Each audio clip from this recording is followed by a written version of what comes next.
तो जय बद्री विशाल दोस्तों, स्वागत है आप सभी का एक बार पुनः पहाड़ी पाठशाला यूट्यूब प्लेटफॉर्म पर।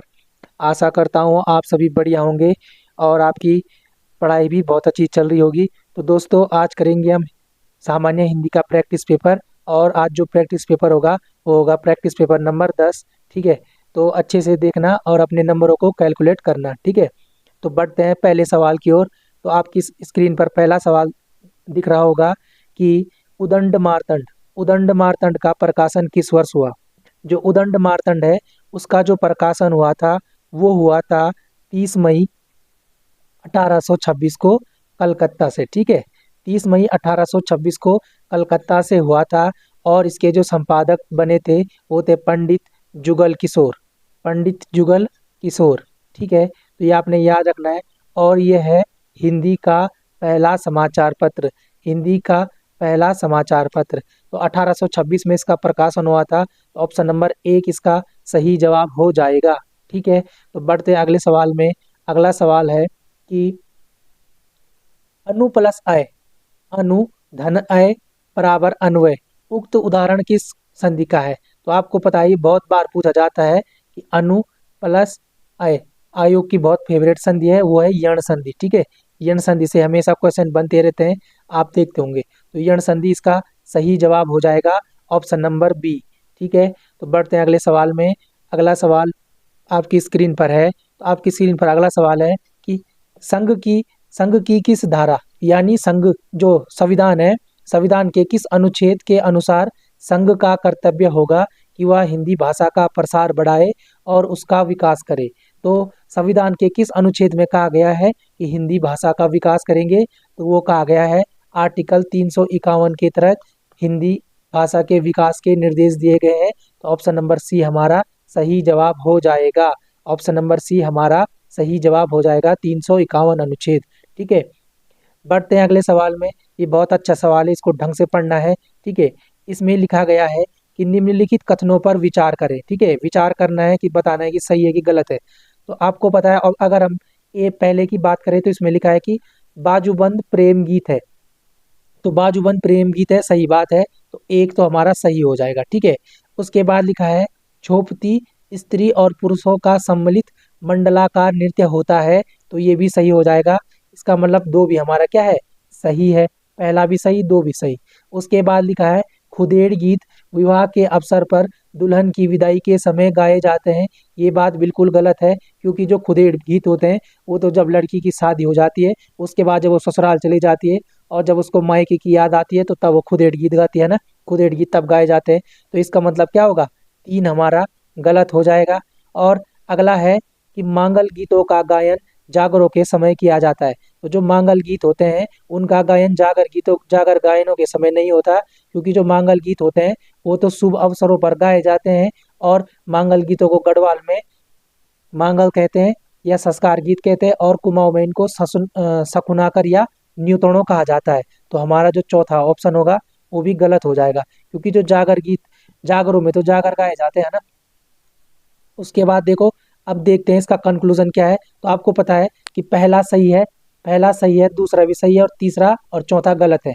तो ऑप्शन नंबर अगर एक में देखें हम, इसमें लिखा है कि एक और दो सही है और तीन और चार गलत है। तो ऑप्शन नंबर एक हमारा सही जवाब हो जाएगा।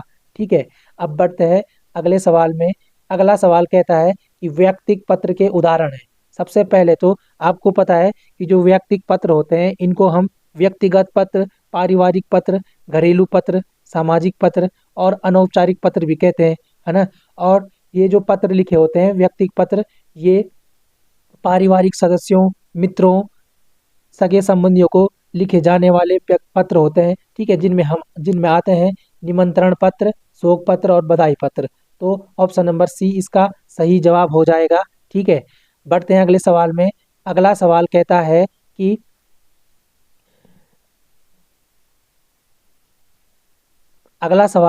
कि कारण के रहते हुए भी कार्य का न होना किस अलंकार का लक्षण है। ठीक है, मतलब क्या हुआ इसका, मतलब ये होता है कि जहाँ कारण के रहते हुए भी कार्य का ना होना, अर्थात जहाँ कार्य सिद्धि के समस्त कारण या साधन विद्यमान होते हैं लेकिन तब भी कार्य ना हो, वहां पर कौन सा अलंकार होता है। सर आप बोलोगे वहां पर विशेषोक्ति अलंकार, विशेषोक्ति अलंकार होता है। ठीक है, इसके उदाहरण अगर देखें जैसे हम, तो पानी विच मीन प्यासी, मोहि सुनी सुनी आवे हंसी, है ना, ये भी एक अलंकार है। और एक अलंकार विशेषोक्ति अलंकार का एक उदाहरण ये भी है कि देखो दो दो मेघ बरसते, मैं प्यासी की प्यासी। तो देखो पानी भी बरस रहा है तब भी वो प्यासी है ना। और पहले अलंकार मैंने क्या बोला, वो बोला पानी विच मीन प्यासी, है ना। तो देखो पानी में रहते हुए भी मछली क्या है, प्यासी है। तो कारण भी है लेकिन कार्य नहीं हो रहा है, इसका मतलब क्या होगा, विशेषोक्ति अलंकार होगा। तो ये आपने याद रखना है। ठीक है, बढ़ते हैं अगले सवाल में। अगला सवाल कहता है कि वह अभ्युक्ति जो किसी पत्र के प्रारूप से लेकर उसके निस्तारण तक अधिकारियों द्वारा लिखी जाती है उसे क्या कहते हैं। तो जो शुरू से लेकर लास्ट तक जो अभ्युक्ति लिखी जाती है अधिकारियों द्वारा, उसको बोलते हैं हम टिप्पण। ठीक है, टिप्पण का अर्थ होता है कि मामलों को नियमानुसार निपटाना। ठीक है, मामलों को नियमानुसार निपटाना, मामलों को नियमानुसार निपटाना, है ना। और टिप्पण की जो भाषा होती है वो कैसी होती है, सर आप बोलोगे वो होती है वस्तु प्रधान, वस्तु वस्तु प्रधान। ठीक है, और मामलों को नियमानुसार निपटाना क्या कहलाता है, टिप्पण कहलाता है। तो ऑप्शन नंबर डी इसका सही जवाब हो जाएगा। बढ़ते हैं अगले सवाल में। अगला सवाल कहता है, जो बहुत बार पेपरों में पूछा जा चुका है, कि चिल्ड्रन चिल्ड्रन फिल्म सोसाइटी द्वारा किस कहानी पर फिल्म बनाई गई है। तो ये बनाई गई है दाजू पर। और दाजू किसकी है, सर दाजू है शेखर जोशी की, शेखर जोशी की। ठीक है, इनका जन्म मैंने बताया था आपको अल्मोड़ा में हुआ था, औलिया गांव में, है ना। कोसी के घटवार, गलता लोहा, हलवा, ये सब किनकी है, शेखर जोशी की है। तो दाजू पर इन्होंने क्या बनाई है, चिल्ड्रन फिल्म सोसाइटी ने बाल फिल्म बनाई है। ठीक है, बढ़ते अगले सवाल में। अगला सवाल कहता है कि सूची एक को सूची दो से सुमेलित कर सूचियों को नीचे दिए गए सही उत्तर का कूट में, मतलब चयन करना है सही कूट का। तो देखो जो राजी होती है, राजी को बोलते हैं हम वन रॉथ। ठीक है, वन रॉथ बोलते हैं, मतलब ए का क्या हो जाएगा, ए बी सी डी है। तो एक का क्या हो जाएगा सर, एक का हो जाएगा, एक का हो जाएगा चार। ठीक है, उसके बाद आपको बताया कि भोटियों की एक उपजाति पिथौरागढ़ में रहती है जिसे हम सौ का बोलते हैं। तो बी का क्या हो जाएगा, ये हो जाएगा, बी का हो जाएगा एक। ठीक है, उसके बाद अगर हम बात करें कि थारू का संबंध होता है कुरी से, तो सी का हो जाएगा टू, सी का हो जाएगा टू। उसके बाद अगर बात करें कि जो बोक्सा का संबंध हो जाएगा वो हो जाएगा तोमर से, तो डी का हो जाएगा तीन। तो हमारा आंसर निकल के आएगा चार एक दो तीन।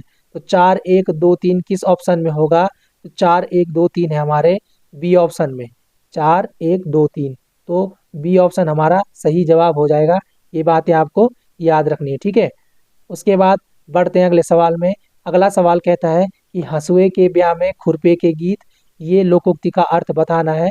तो इसका अर्थ हो जाएगा असंगत बातें करना, ऑप्शन नंबर एक इसका सही जवाब हो जाएगा। ठीक है, बढ़ते हैं अगले सवाल में।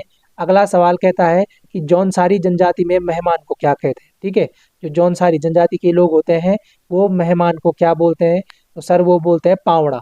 ठीक है, ऑप्शन नंबर डी इसका सही जवाब हो जाएगा। ठीक है, बढ़ते हैं अगले सवाल में। अगला सवाल कहता है कि वे शब्द जो लिंग वचन और कारक के अनुसार बदल जाते हैं कहलाते हैं। तो आपको पता है कि जो शब्द लिंग वचन और कारक के अनुसार बदल जाते हैं वो कहलाते हैं विकारी शब्द। ठीक है, रूप या प्रयोग के आधार पर शब्द के दो प्रकार होते हैं, जिनमें एक होते हैं विकारी, एक होते हैं अविकारी। तो वे शब्द जो लिंग वचन और कारक के अनुसार बदल जाते हैं विकारी शब्द कहलाते हैं, जैसे कि संज्ञा, ठीक है, सर्वनाम, सर्वनाम, क्रिया, और क्रिया के अगला विशेषण। ठीक है, तो ये क्या होते हैं, विकारी शब्द होते हैं। तो ऑप्शन नंबर 20 का सही जवाब हो जाएगा। अगला जो सवाल है वो है कि निम्नलिखित में से वर्तस्य व्यंजन कौन सा है। ठीक है, तो आपने वर्तस्य व्यंजन ये पेपर में पूछा जा चुका है। तो वर्तस्य व्यंजन है र। ठीक है, आपको याद रखना है स, र, ल, ज, न। ठीक है, ये होते हैं वर्तस्य व्यंजन, ये आपको याद रखने हैं। ठीक है, तो बढ़ते हैं अगले सवाल में। अगला सवाल कहता है कि वह कुल्हाड़ी से वृक्ष काटता है। ठीक है, वह कुल्हाड़ी से वृक्ष काटता है, वाक्य में से किस कारण कारक का चिन्ह है। तो आपको पता है कि जहां पर से का प्रयोग किसके रूप में होता है, साधन के रूप में होता है।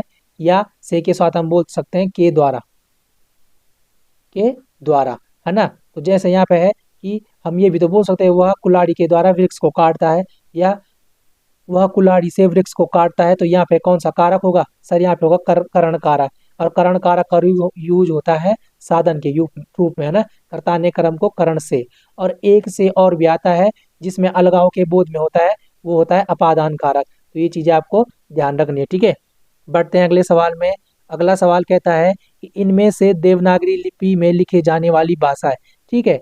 सिंपल आपको याद रखना है कि जो देवनागरी लिपि है वो किस किस भाषा में लिखी जाती है। तो देखो, हिंदी के अलावा देवनागरी लिपि और भाषाओं में भी लिखी जाती है, ठीक है। और भाषाओं की लिपि भी देवनागरी है, जैसे हिंदी, एक तो हिंदी की लिपि भी देवनागरी है। हिंदी के साथ साथ हम बोल सकते हैं संस्कृत, संस्कृत की लिपि भी देवनागरी है। फिर अगर बोले हम तो नेपाली की लिपि भी देवनागरी है। अगर हम बात करें मराठी, तो मराठी की भी देवनागरी है। और कोंकणी, कोंकणी की भी देवनागरी है। तो देखो इसमें ऑप्शन में है मराठी, तो मराठी इसका सही आंसर हो जाएगा। ये बातें आपको ध्यान रखनी है, ठीक है। बढ़ते हैं अगले सवाल में।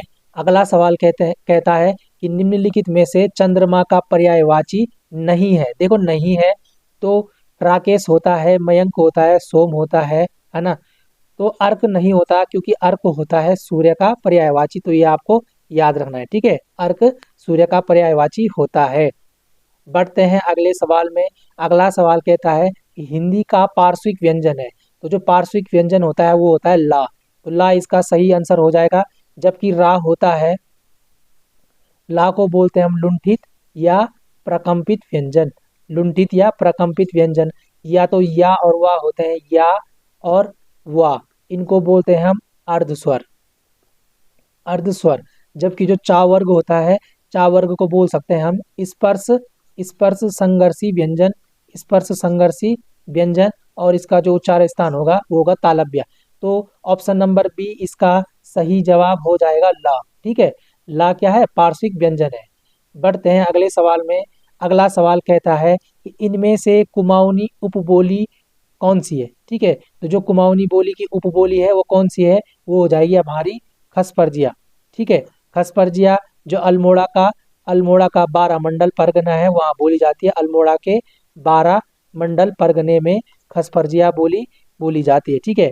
उसके बाद अगर बात करें हम अगले सवाल की, तो अगला सवाल है कि निम्नलिखित में से सूर्यकांत त्रिपाठी निराला की जो रचना है वो कौन सी है। तो वो हो जाएगी बादल राग। बादल राग किसकी है, तो आप बोलोगे निराला जी की। और निराला जी का जन्म कब हुआ था, तो 21 फरवरी 1896 को इनका जन्म हुआ था, ठीक है। इनका जो बचपन का नाम था वो था सूर्य कुमार, ठीक है। अगर इनकी कविताओं की बात करें तो परिमल, अनामिका, गीतिका, कुकुरमुत्ता, अणिमा, बेला, नए पत्ते, अर्चना, है ना। ये आपको याद रखना है। चोटी की पकड़ इनका उपन्यास है, ठीक है।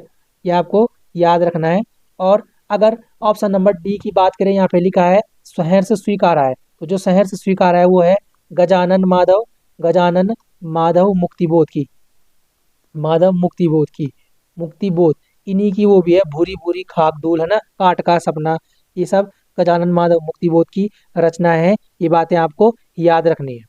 अगले सवाल की अगर बात करें, जो हमारा अंतिम सवाल है वो है अजात शत्रु का अर्थ क्या है, ठीक है। तो अनेक शब्दों के लिए एक शब्द हमेशा पेपर में पूछे जाते हैं।